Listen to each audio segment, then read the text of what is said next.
భరత్ అని నేను సినిమాతో పరిచయమైన బాలీవుడ్ బ్యూటీ కియారా అద్వానీ.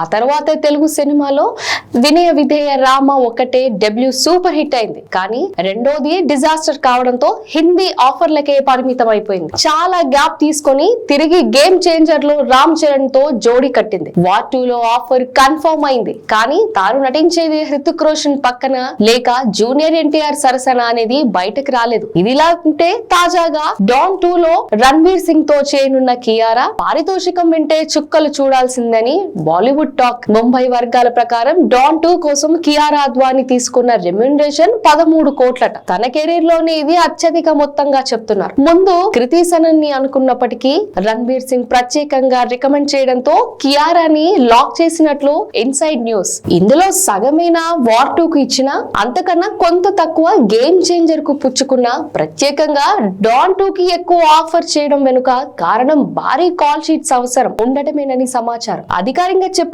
కాకపోయినా అక్కడ మీడియా వర్గాల్లో ఇదో హాట్ టాపిక్ గా మారింది. నెమ్మదిగా వెళ్తున్న స్టార్ స్టేటస్ వైపు పరుగులు పెడుతున్న కియారాకు క్రేజీ అవకాశాలు రావడం చూస్తే అన్అఫీషియల్ గా నెంబర్ 1 స్థానంలో కూర్చున్నట్టే అని చెప్పవచ్చు. విచ్చలవిడిగా గ్లామర్ షోకు ఒప్పుకోకపోయినా కథ డిమాండ్ మేరకు వెసులుబాటు ఇచ్చే కియారాని సరికొత్తగా డాన్ 3 లో చూడవచ్చని అంటున్నారు. గేమ్ చేంజర్ లో తన భాగం వరకు షూటింగ్ పూర్తి చేసుకున్న కియారాతో ఇంకొంత ప్యాచ్ వర్క్ మాత్రమే బ్యాలెన్స్ ఉంది. పాన్ ఇండియా రేంజ్ లో విడుదల కాబోతున్న ఈ పొలిటికల్ థ్రిల్లర్ మీద అమ్మడు భారీ ఆశలు పెట్టుకుంది. దర్శకుడు శంకర్ నటనకు ప్రాధాన్యం ఉండేలా పాత్ర ఇచ్చారట.